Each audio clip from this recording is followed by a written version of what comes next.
The encounter Mira Patel adjusted her glasses and swallowed her frustration as Dr. Hendricks once again spoke over her presentation. While Dr. Patel's star mapping proposal is certainly ambitious, the older man emphasized with barely concealed condescension, the funding committee might prefer projects with more immediate practical applications. The conference room at the Berkeley Astronomical Institute felt suffocating as Mira forced a polite smile.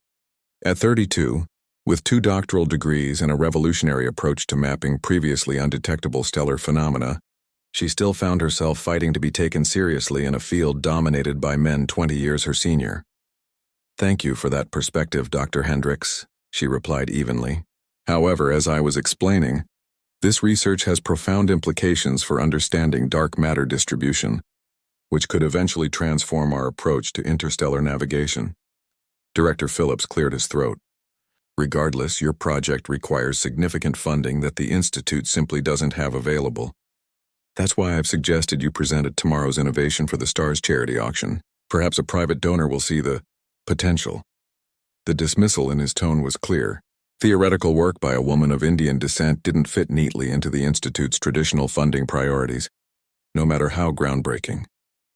That evening, Mira stood on her apartment balcony, gazing up at the night sky barely visible through San Francisco's light pollution. Her phone buzzed with a text from her mother. "Beta, your father and I are so proud. Show those donors how brilliant our daughter is." Mira smiled despite her anxiety. Her parents had left everything behind in Mumbai to give her opportunities they never had. Her father still drove his taxi 7 days a week. Her mother still worked double shifts at the hospital. Their unwavering belief in her had carried Mira through every obstacle, including tomorrow's intimidating auction. The Grand Meridian Hotel ballroom glittered with wealth and influence. Silicon Valley tech moguls, venture capitalists, and socialites mingled over champagne, performatively displaying their commitment to scientific advancement. Mira felt conspicuously out of place in her one good cocktail dress, purchased specifically for occasions like this.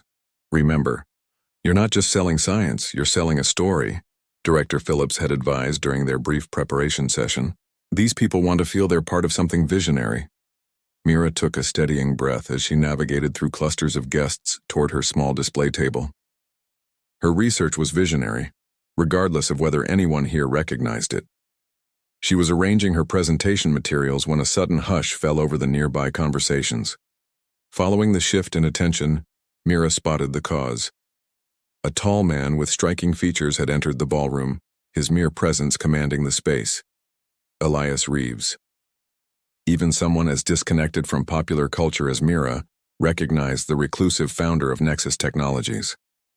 His revolutionary quantum computing systems had transformed everything from medicine to space exploration, making him one of the wealthiest individuals in the world. More interesting to Mira were the rumors about his private astronomical observatory, supposedly the most advanced facility not controlled by a government or major institution, the kind of facility where her research could flourish without institutional constraints.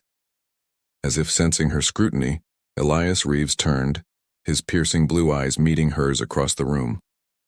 For a moment, something like recognition flickered in his gaze before it cooled to practiced indifference. He turned away, immediately surrounded by people eager for his attention. The auction proceeded with predictable pomp. Projects promising medical breakthroughs or environmental solutions received enthusiastic bidding. When Mira's star mapping research was announced, the initial response was tepid. A few polite bids that wouldn't cover even a fraction of the necessary equipment. "Our next project comes from Dr. Mira Patel of the Berkeley Astronomical Institute," the auctioneer announced. "A novel approach to mapping stellar phenomena beyond conventional detection capabilities." Mira stepped forward, acutely aware of the waning interest in the room.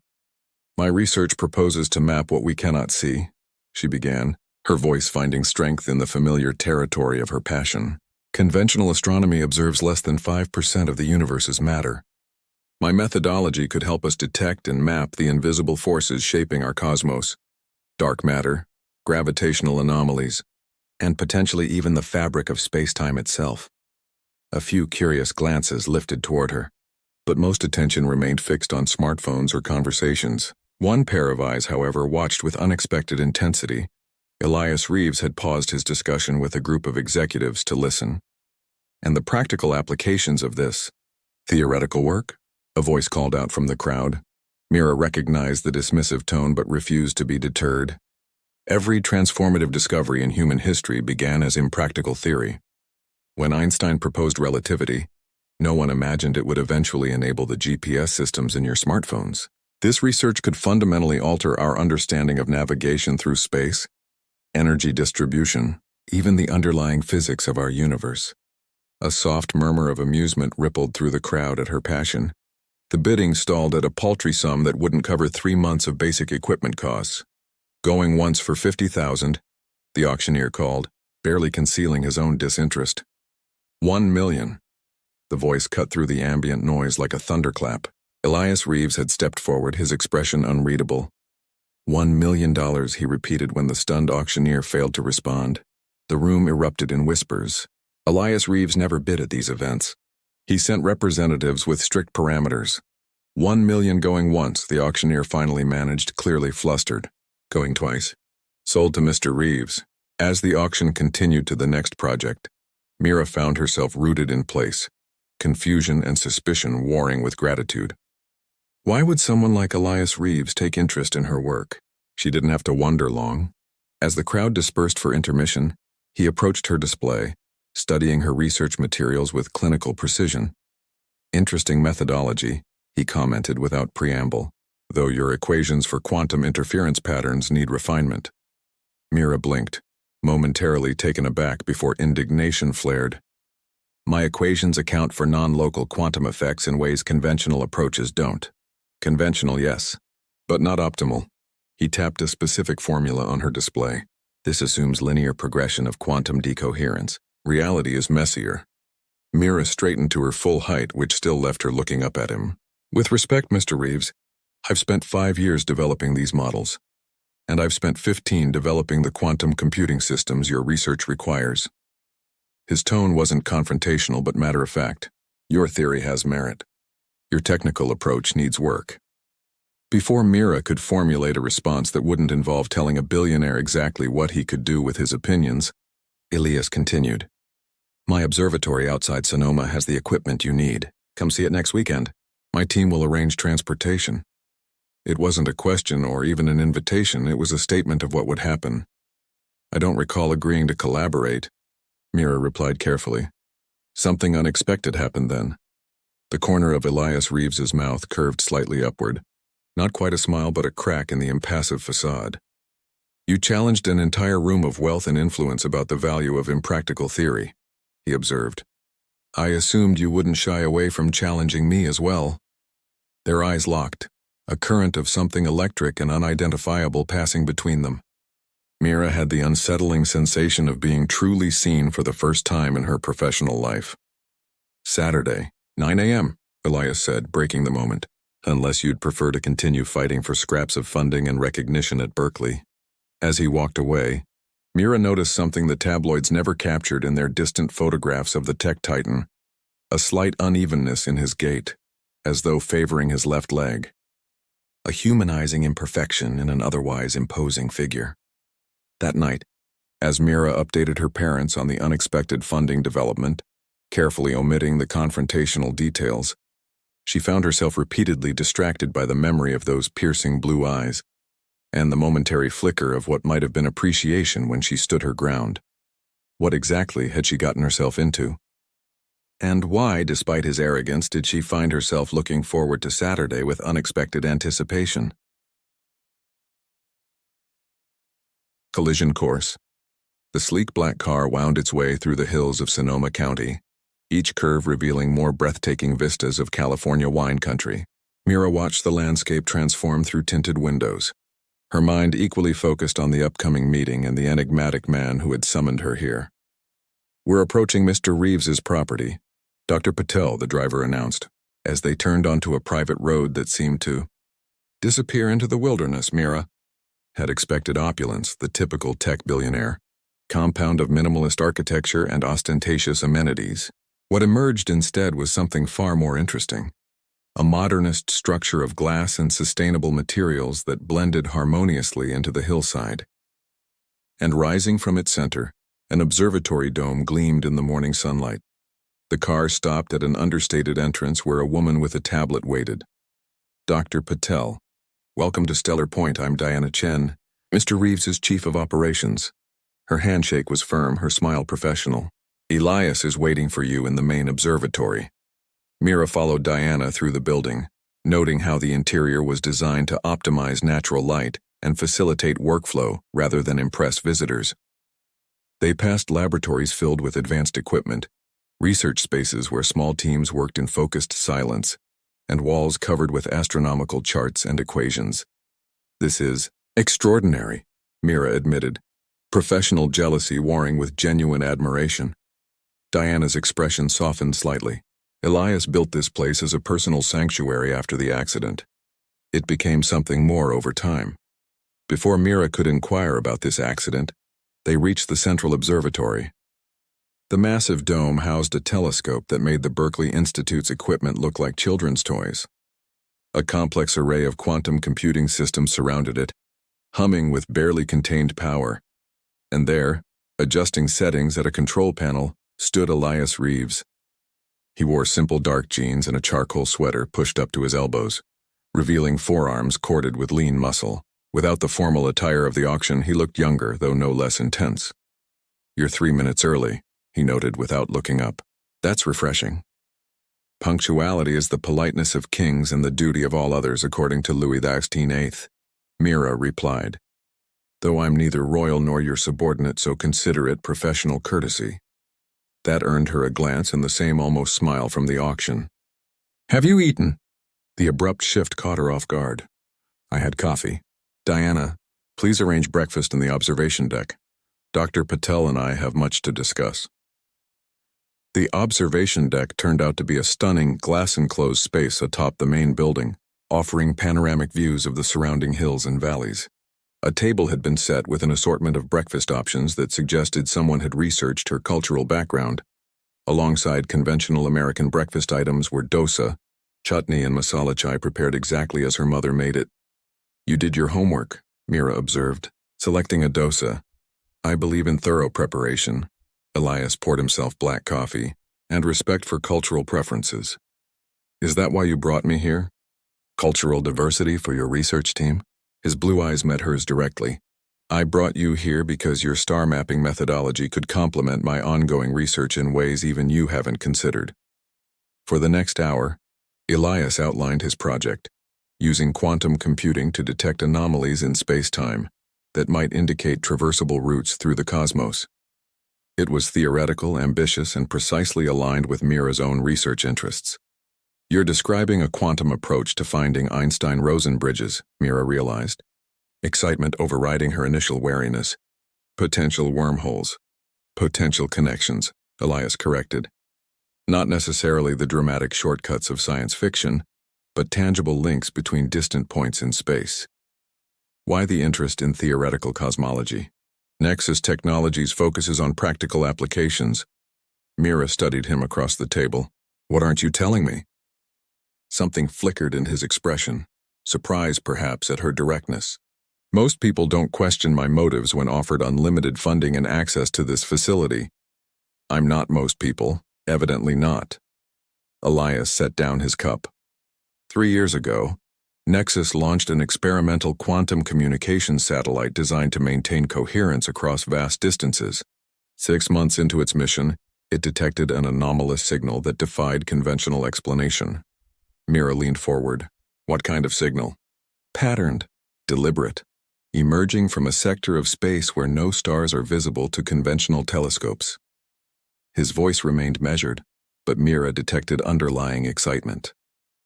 "Your methodology for mapping dark matter distributions might help us locate the source." "You think it's intelligent communication?" Mira breathed.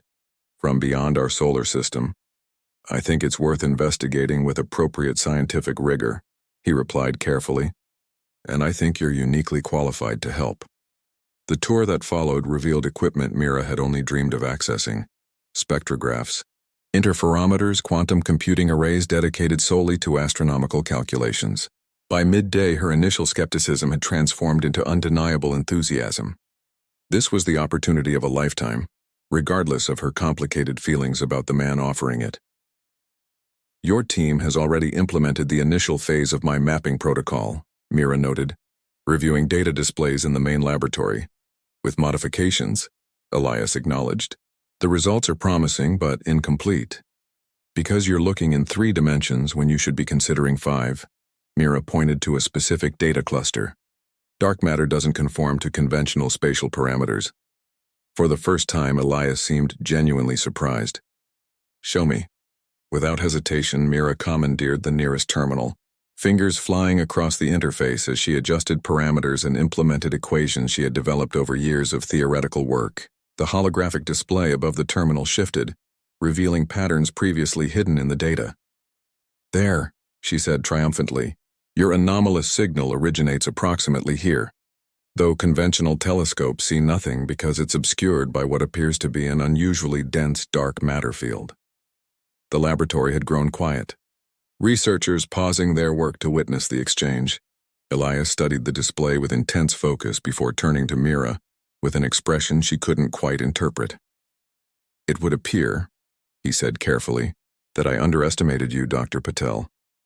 It happens frequently, she replied with a small smile. Usually just once per person. Something unexpected happened then. Elias Reeves laughed. The sound was brief and perhaps rusty from disuse but genuine. The watching researchers exchanged glances of astonishment before quickly returning to their tasks. Diana will show you to guest quarters, he said, composure quickly restored. I'd like you to stay for several days to fully integrate your methodology with our systems. If that's acceptable, I'll need to notify the Institute, already arranged. Director Phillips has approved your temporary research leave. At her raised eyebrow, Elias added, as I said, I believe in thorough preparation. Mira's guest suite proved as thoughtfully designed as everything else at Stellar Point, comfortable without being ostentatious, with a small desk area already equipped with everything she might need for work. Through wide windows, she watched the sun begin its descent toward the horizon, casting golden light across the hills. A knock at her door revealed Diana with a tablet and professional smile. Elias asked me to provide you with full security clearance for the duration of your stay. If you'll just register your biometrics.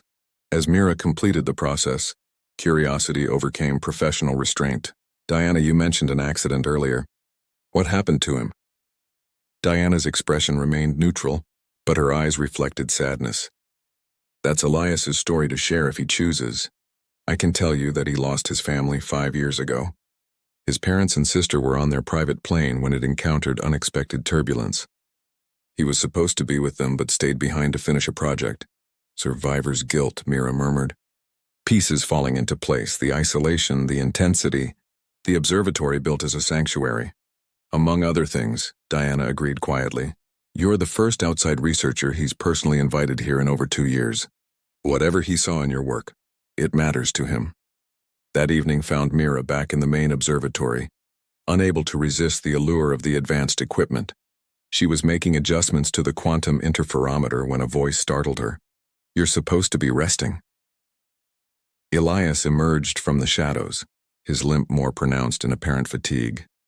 Says the man who's clearly been working for hours after everyone else left, Mira countered, a ghost of a smile. Touché. They worked together in surprisingly comfortable silence, calibrating the interferometer to Mira's specifications. Occasionally their hands would brush as they adjusted the same control, sending an unexpected warmth through Mira's fingers that had nothing to do with the equipment's temperature. The revised calibration cycle will take approximately 4 hours, Elias noted as they finalized the settings. There's no need for both of us to monitor it. I'm not tired, Mira insisted, though she stifled a yawn. Celestial revelation. Morning found the observatory buzzing with controlled excitement. Researchers huddled around displays, speaking in hushed tones as they analyzed the unprecedented data that had streamed in overnight. At the center of the activity, Elias directed operations with composed intensity, though Mira noticed the shadows beneath his eyes that suggested he hadn't slept. The signal strength increased by 327% during the meteor shower, he explained as Mira joined him at the main console, and the pattern changed, became more complex, almost responsive. Mira studied the data streams, excitement building as she recognized implications that others might miss. It's not just responding to the meteor activity, she realized. It's responding to our observations. Look at the pattern shifts. They correlate exactly to when we adjusted the quantum sensors. Their eyes met in shared understanding. It knows we're watching, Elias said quietly. That would imply intelligence, Diana interjected from nearby, her professional skepticism evident. Or an automated system designed by intelligence, Mira suggested, mind racing with possibilities. Either way, this isn't a natural phenomenon. The discovery accelerated their work.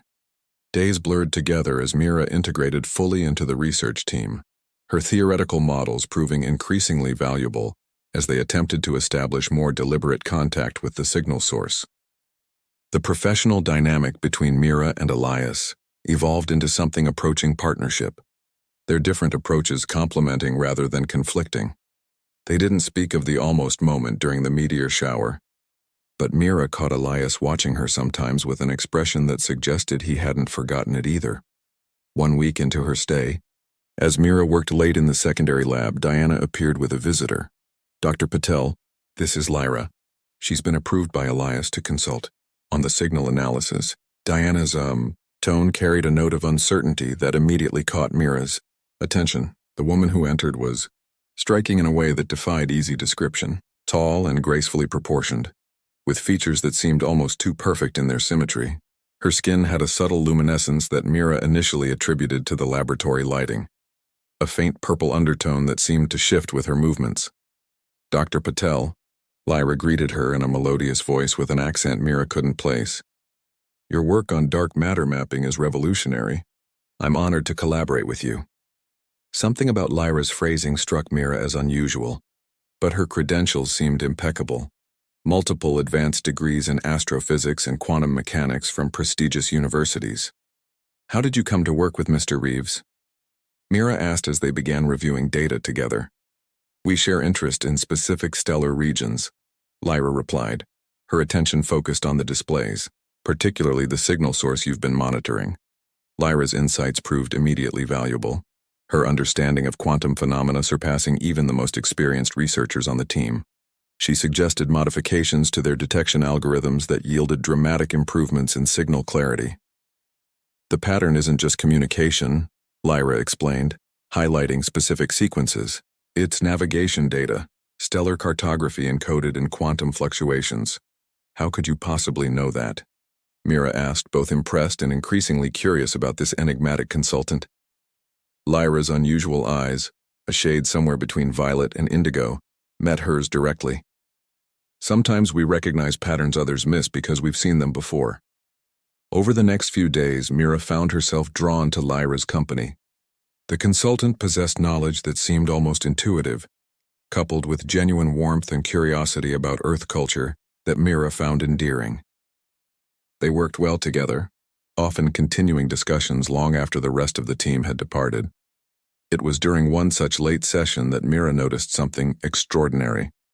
As the overhead lights dimmed for evening mode, Lyra's skin unmistakably glowed with a subtle purple luminescence that couldn't be explained by any medical condition Mira had ever encountered. Your skin, Mira said softly. Scientific curiosity overcoming politeness. It's bioluminescent. Rather than appearing offended, Lyra seemed relieved. You're more observant than most. Most humans attribute it to lighting or cosmetics. The phrasing sent a jolt through Mira. Most humans, she repeated carefully, as opposed to... Lyra's smile held both warmth and caution. I believe you already suspect the truth. Dr. Patel, your mind is remarkably open to possibilities beyond conventional understanding. You're not from Earth, Mira stated, the impossible conclusion suddenly blindingly obvious. The signal, it's from your people. Not exactly, Lyra corrected gently. The signal is a navigation beacon, a marker for a rare stellar alignment that creates a temporary passage between our worlds. I was sent as an advance observer to study Earth culture and science. When your instruments detected our beacon, I was instructed to make contact. Mira's scientific mind raced through implications, questions forming faster than she could articulate them. Does Elias know? He suspects, Lyra acknowledged. But his experiences have made him resistant to certain possibilities. He seeks concrete evidence before accepting extraordinary claims. Why tell me this now? Because the alignment approaches, a rare configuration that appears only once every 73 of your years. It's my passage home. Lyra's expression held gentle urgency, and because I believe you can help convince Elias to assist rather than obstruct. Before Mira could respond, the laboratory door opened. Elias stood in the entrance, his expression unreadable as he surveyed the scene before him. The dimmed lights, Lyra's faintly glowing skin, Mira's stunned face. "I've been looking for both of you," he said, his voice carefully neutral. "We've detected new signal patterns that require immediate analysis." The tension in his shoulders told Mira he had overheard at least part of their conversation. As they followed him to the main observatory, she noticed the careful distance he maintained from both of them, particularly Lyra. The signal had indeed changed, becoming more frequent and complex. As they worked to decode the new patterns, Elias drew Mira aside, his voice low and tight with barely contained emotion. "What exactly did Lyra tell you?" Mira met his gaze steadily. "The truth, I believe. Something you've suspected since she arrived." His jaw tightened. "I've suspected she has access to information she shouldn't. That doesn't mean I accept fantastical explanations." "Elias, look at the evidence," Mira urged. Her knowledge of quantum mechanics beyond our current understanding, the bioluminescence that follows no known biological pattern, her immediate recognition of signal characteristics we've spent weeks trying to decode. There are rational explanations. When you eliminate the impossible, whatever remains, however improbable, must be the truth. Mira quoted, "You built this entire facility to search for connections beyond our world. Why is it so difficult to accept that one found you?" Something vulnerable flashed across his features. "Because accepting that means acknowledging that everything I understood about the universe, about reality itself, is incomplete. That's the foundation of all scientific progress," Mira reminded him gently. "The willingness to have our understanding expanded by new evidence." Their conversation was interrupted by an alert from the main system. The signal had changed again, now pulsing in a pattern that matched exactly the stellar chart they had been developing, with one crucial addition. It now highlighted a specific astronomical configuration predicted to occur in exactly 2 weeks. "The alignment," Lyra confirmed, studying the display. "When the dark matter field thins enough to allow passage." Elias's expression hardened. "I need to speak with both of you, privately." In his office, with security protocols engaged to prevent eavesdropping, Elias confronted Lyra directly. "Who are you, really? What agency do you work for?" With calm dignity, Lyra explained her origins. A world circling a star in what Earth astronomers called the Pleiades cluster, a civilization thousands of years more advanced than humanity, particularly in understanding the quantum connections between distant points in space-time. "My people have been observing Earth for generations," she explained. "We maintain a policy of non-interference but authorized limited contact with certain scientific minds who might help bridge understanding between our worlds." "Why me?" Elias demanded. "Why my facility?"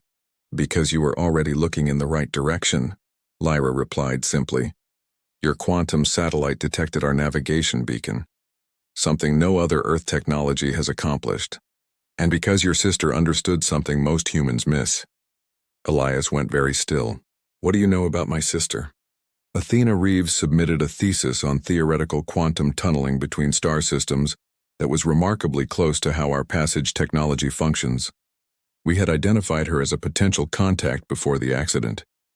The color drained from Elias's face. For a moment, Mira thought he might order security to remove Lyra immediately. Instead, he turned to the window, his reflection in the glass revealing complex emotions warring beneath his controlled exterior. "Prove it," he said finally. "Show me something that can't be explained by earthly science."